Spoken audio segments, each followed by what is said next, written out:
The King's Condition. One day, the king Krishna-Dev-Raya saw a strange dream. He dreamt of a magnificent magical palace. It was made of dazzling stones and floated in the air. The palace had every comfort and amenity that one could ever wish for. It could be lit up with 1,000 lights or made to disappear into the darkness in a jiffy. The next day, when the king woke up, he vividly remembered his dream. He summoned all his courtiers and told them about it. The courtiers sang praises of the king and of his beautiful dream. The king made a public announcement. "I will give 100,000 gold coins to the person who can build me the palace of my dreams." Everyone was startled at the king's announcement. They knew that it was not practically possible to build the palace that the king wanted. But no one had the courage to say so.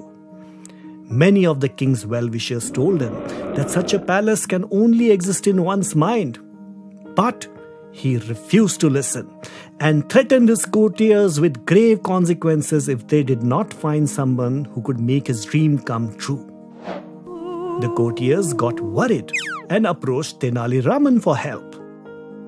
The senior minister requested Tenali Raman, "Dear Tenali, now only you can make our king understand that his wish to erect the palace of his dream is absurd.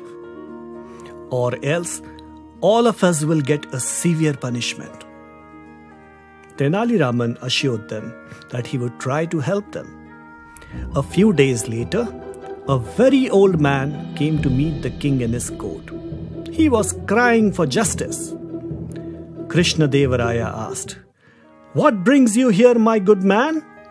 Tell me without fear, and I assure you that justice will be done." "I have been robbed, your majesty," wailed the old man. "Someone has taken away all my savings, and now I don't have a single paisa left." "Who robbed you?" asked the king angrily. "Such a crime cannot go unpunished. You name him, and I will have him hanged immediately." "Your Majesty, I will tell you, but first assure me that on hearing his name, you will not get angry and punish me instead," requested the old man. "Yes, I promise," replied the king impatiently. "It is you, my lord," said the old man in a trembling voice. "How dare you say such a ridiculous thing like that? I will," began the king, but then he remembered his promise and calmed down.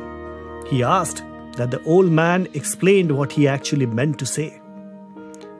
"Your Majesty, last night I dreamed that you came with your entourage of ministers and soldiers and looted my entire life savings, 5,000 gold coins," said the old man.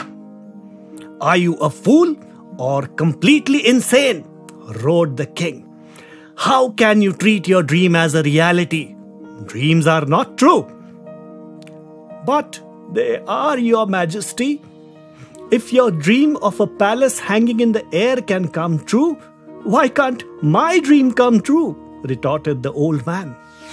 And then the old man took off his beard and hair and stood before the king. It was none other than Tenali Raman. He bowed before the king and said, "Your Majesty, this was the only way of convincing you that building the palace of your dreams was not practically possible."